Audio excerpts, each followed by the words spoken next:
me ask you a question. When you think of mining and the extractive industries, do you think of men or women?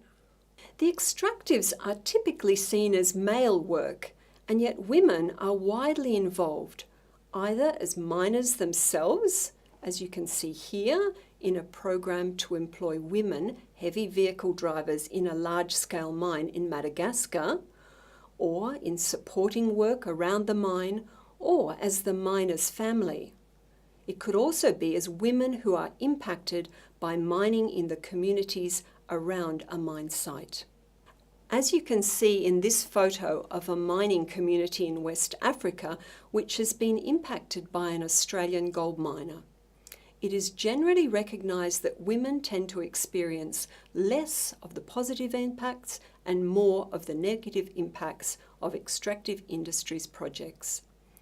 In this talk, I would like to explore these unequal impacts, specifically bringing a feminist lens to the question of why some people are left out of economic prosperity that can accompany the extractive industries. I will specifically consider research on gender and agreement making, and gender and the social impacts of resource extraction. To get you thinking, let's start with two controversial issues. First, the question of women going underground. Women are now accepted underground in large-scale mining, although there continue to be shocking reports of gender-based violence and intimidation. But in small-scale mining, it's not common to find women underground. Women dig holes, they process the ore by grinding or with mercury, they carry ore on their heads or in sacks across long distances, but they rarely go underground. Why is this? Is it because women are not strong enough to go underground? Clearly not these women, who challenged me to have one swing of the pick. Some say that women bring bad luck. Perhaps it's also because gender-based violence underground discourages women, or is it the fact that traditionally the male underground miner would have access to the first and best deposits? Good question. In fact, where women are found underground, they are working in less valuable commodities and they earn a fraction of what men earn. Another controversial issue, this time in the large-scale mining sector, relates to women in positions of authority in mining companies. Mining is the worst sector for gender diversity, worse even than the oil and gas industry, and that's saying something. This report found that in the top 500 mining companies, just 5% of board seats were held by women. But the United Nations estimates that the proportion of female graduates across the world is roughly 54%. So clearly, this huge pool of talent is being underutilised. To understand such issues, it is important not to oversimplify and homogenise men and women's experience in mining. It is diverse, interesting and surprising. A little theory can help us. It is important to understand that the term gender refers to the socially constructed roles and responsibilities of women and men and the relationships between them. Gender roles vary depending on the cultural context and over time. Gender is a socially constructed phenomena, as opposed to sex, which is accepted as a biological given. This means that gender is acquired and learned behaviour or knowledge. I have also found that a feminist research perspective can be very helpful in understanding these issues. A feminist research frame challenges us as professional researchers and teachers to bring those people at the boundaries of research and policy in from the edges and to place them at the centre of our research question. Another key concept is intersectionality. This refers to the intersection and overlapping impact of social forces like gender, race, age in a particular context. Think, for example, of mining in a region you know of. Think of the impacts on an older Indigenous woman, for example. These may be very different to those of the impacts on a young male non-Indigenous person. If we do not consider this complexity, we may miss crucial dimensions of a situation that may have created a problem or may be sustaining it.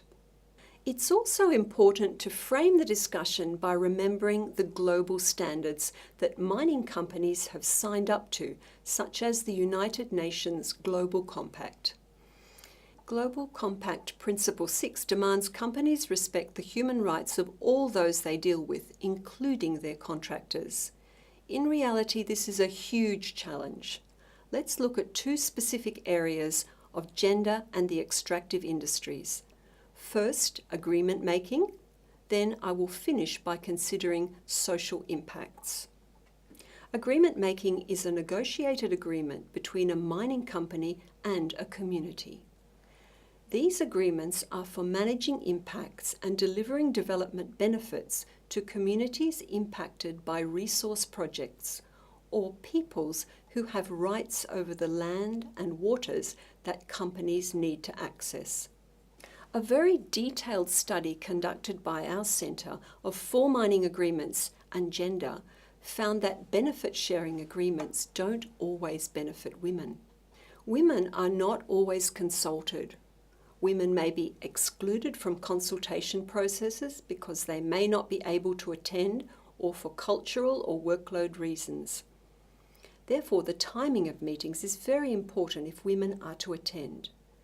The failure to consult with women when negotiating access to land, compensation, and royalties disempowers women and may go against traditional decision-making structures. Ironically, the move from agriculture to a cash economy may give women less power. The payment of compensation and royalties to men on behalf of families and communities can often deny women access to control over the financial benefits of mining. This encourages women's economic dependence on men. The exclusion of women from negotiations and compensation can exacerbate resentment and conflict. This is one of the women I interviewed in southwest Madagascar. She told me the land and the local river had been given to miners by her father. She told me about how clear the river had been. The water so clear you could see a needle. It is now so polluted she has worms, and she is also full of bitterness. Now let's look at some of the social impacts of mining. I'll look first at the negative and finish with the positive. When it comes to the impacts of mining, research tends to indicate that the negative impacts fall disproportionately on women. For example, access to resources, as we saw in the previous slide. Environmental damage can undermine women's capacity to provide food and clean water for their families. This means increased workload, such as having to walk greater distances to access water, fuel or wood, forest products and land to plant food crops. Resettlement is another major issue, with many large-scale mining projects involved in some level of displacement and resettlement of human populations. The fragmentation of communities following displacement can lead to social breakdown and the breaking of kinship ties. This is for all people, but especially women and children. Local employment can also be negative. How, you might ask? Well, it is mostly men who gain employment within the mining industry.